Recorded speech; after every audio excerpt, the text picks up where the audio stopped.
Olá pessoal, tudo bem com vocês? Bom, para quem não me conhece, meu nome é Mariana e hoje daremos sequência à nossa leitura da Bíblia inteira em um ano. Hoje está chovendo bastante na minha cidade, então não sei se vai ter aí um fundo de chuva para vocês, mas qualquer coisa aí, se tiver difícil aí de compreender o vídeo, deixe nos comentários o seu feedback para que, se for o caso, nós possamos regravar, tudo bem?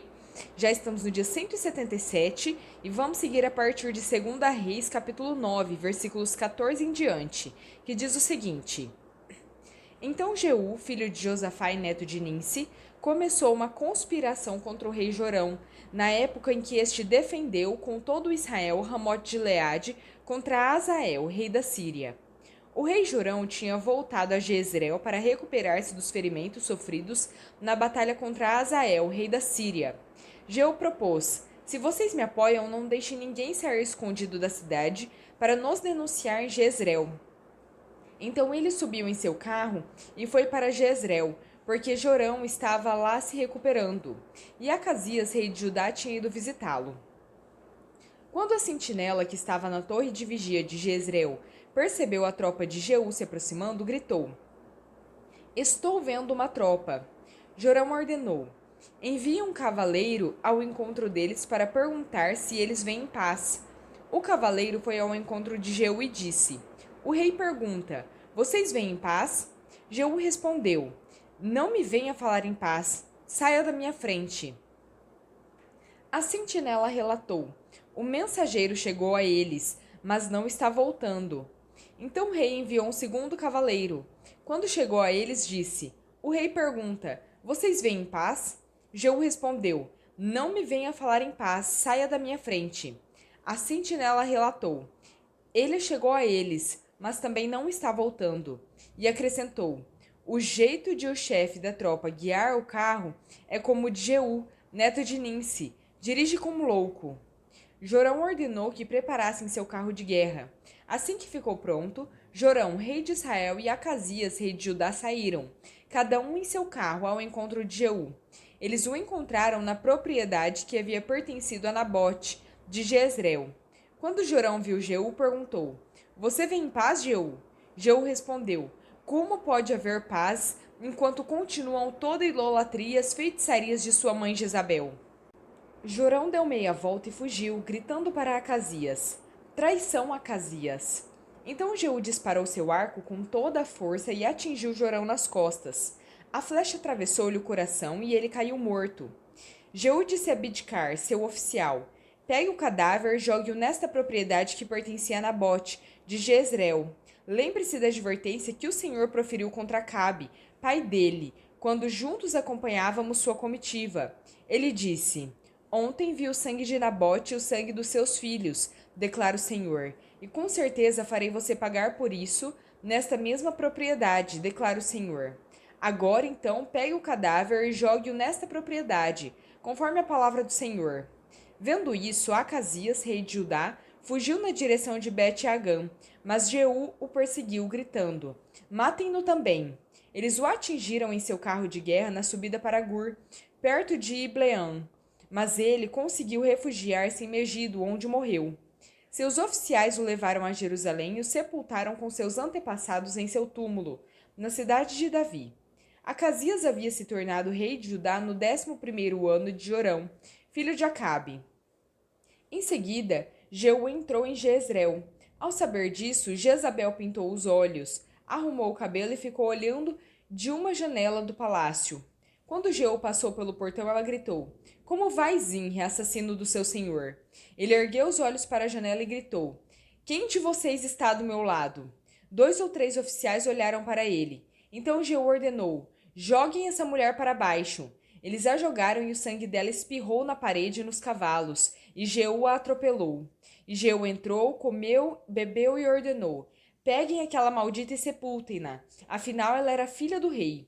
Mas, quando foram sepultá-la, só encontraram o crânio, os pés e as mãos. Então voltaram e contaram isso a Jeú, que disse: Cumpriu-se a palavra do Senhor, anunciada por meio do seu servo Elias, o tesbita. Num terreno em Jezreel, cães devorarão a carne de Jezabel. Seus restos mortais serão espalhados num terreno em Jezreel, como esterco no campo. de modo que ninguém será capaz de dizer: esta é Jezabel. 2 Reis 10. Ora, viviam em Samaria 70 descendentes de Acabe.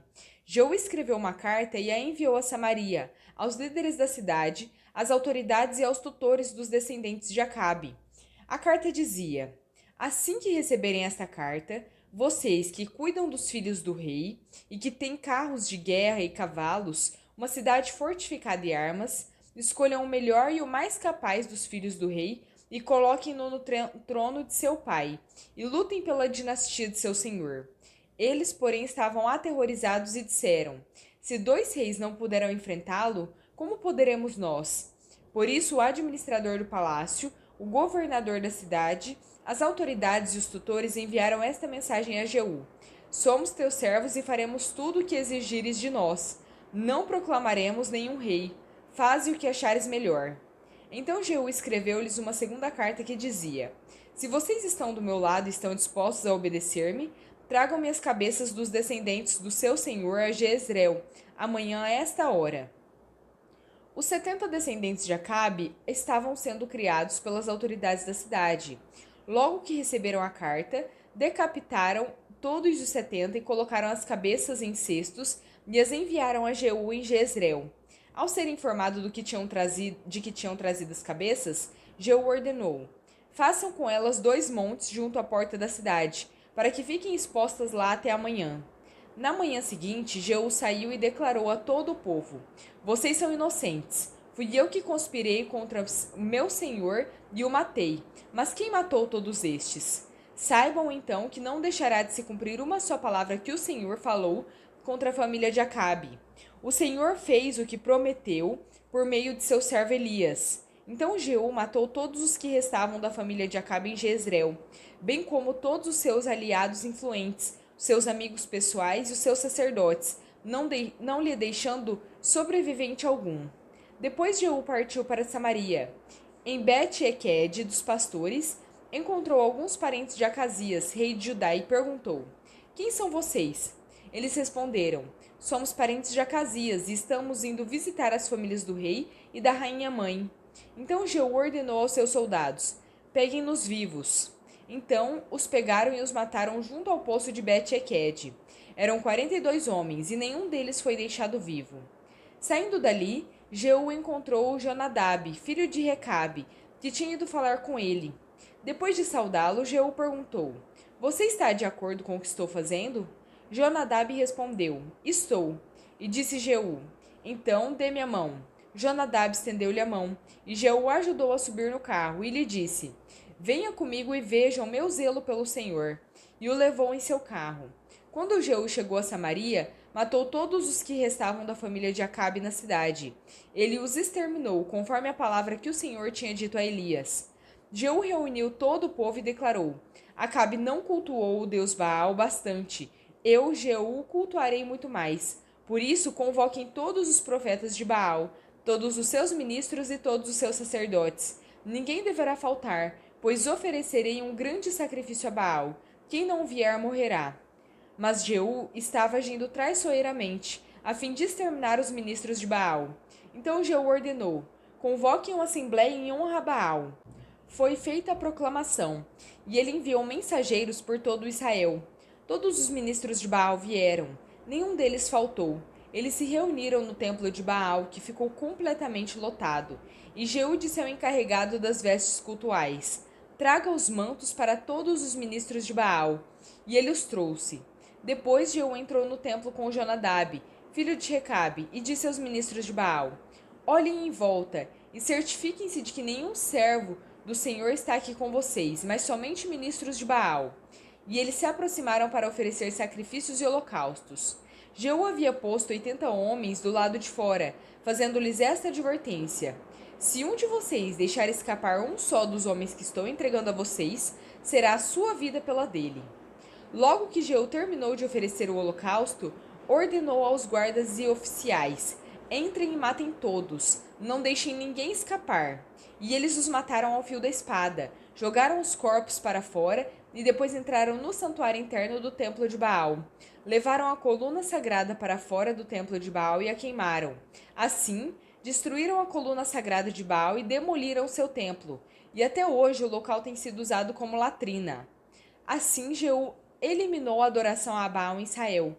No entanto, não se afastou dos pecados de Jeroboão, filho de Nebate, pois levou Israel a cometer o pecado de adorar os bezerros de ouro em Betel e em Dan.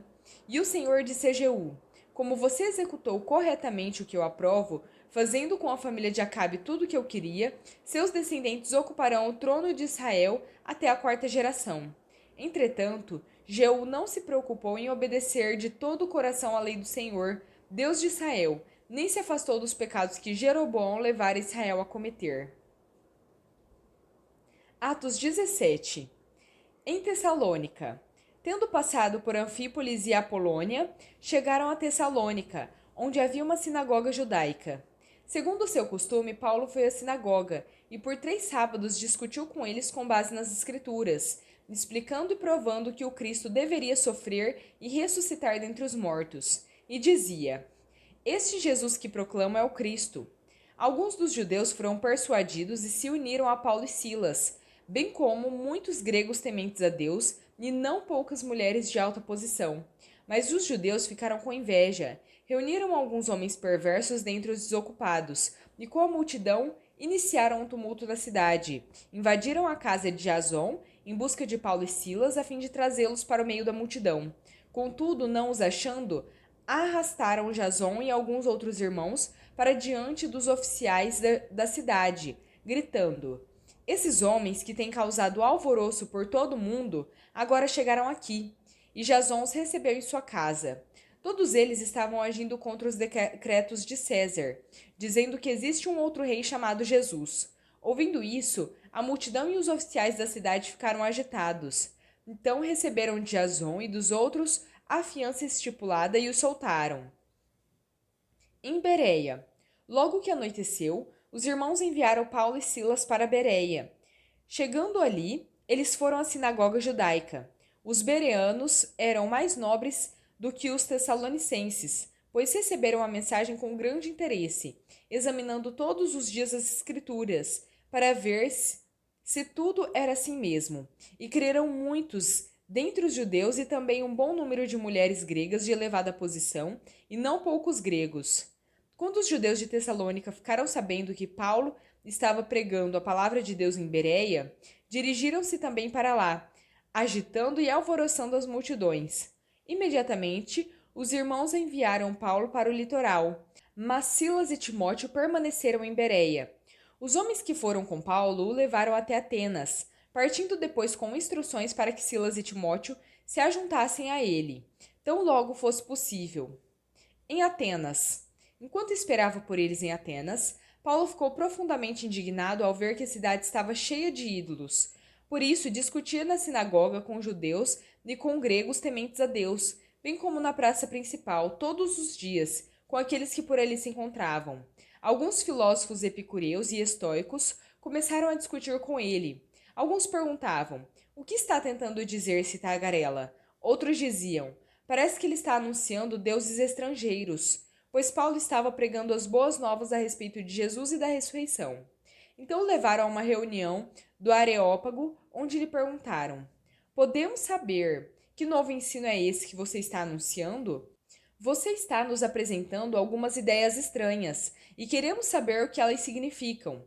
Todos os atenienses e estrangeiros que ali viviam não se preocupavam com outra coisa senão falar ou ouvir as últimas novidades.